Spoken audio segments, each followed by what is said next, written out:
Sherlock Holmes, The Man from U.N.C.L.E., and The Covenant. These are just a few of the hit films from household film director Guy Ritchie.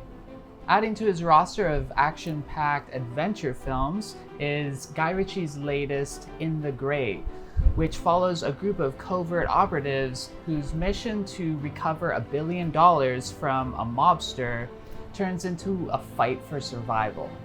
The film stars Henry Cavill, Jake Gyllenhaal, and Eiza González, who make up the lead trio trying to get money. I like both Henry and Jake, so seeing them come together in this one was a treat. Immediately, the film dives into a trope which can fall flat if not done right, and which is really a love it or hate it type of thing.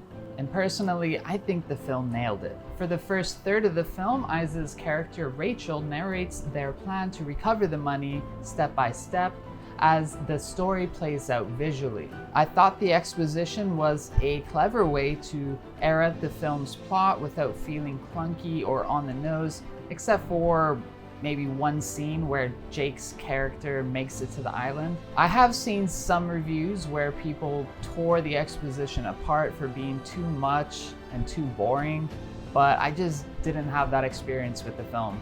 Other attempts at using the trope have definitely fallen victim to those flaws, so it's not always something that I enjoy. There are a lot of moving parts in this film with a lot of requirements for background knowledge, so I thought it was a good way to catch the audience up to speed without playing the film out to be 3 hours long.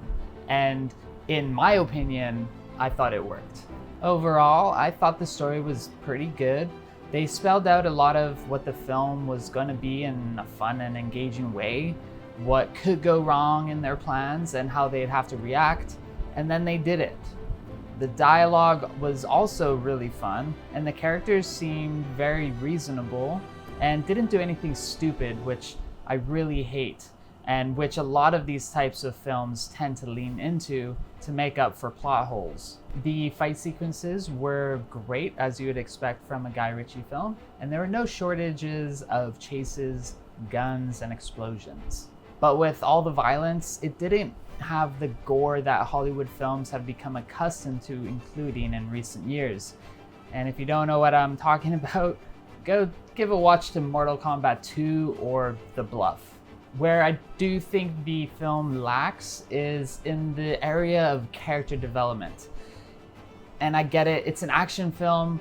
I don't really expect a ton of depth in that area from action films, but I'm just saying, if you're coming into this film looking for a darkness to light transformation in the characters, you're gonna be disappointed. That being said, the plot and twists are decent, though not amazing. There's, room for grace with this one. To be honest, I go into watching these types of films for the purpose of mindless enjoyment. Just pure entertainment, raw entertainment. But this film does pretty well to fill the intrigue cup that something like a mystery film would as well. I was looking at the reactions to the film, the reviews, and one of my favorite places to do that is on Rotten Tomatoes because of the vast disconnect between what the critics think of the film and what the audience thinks of the film.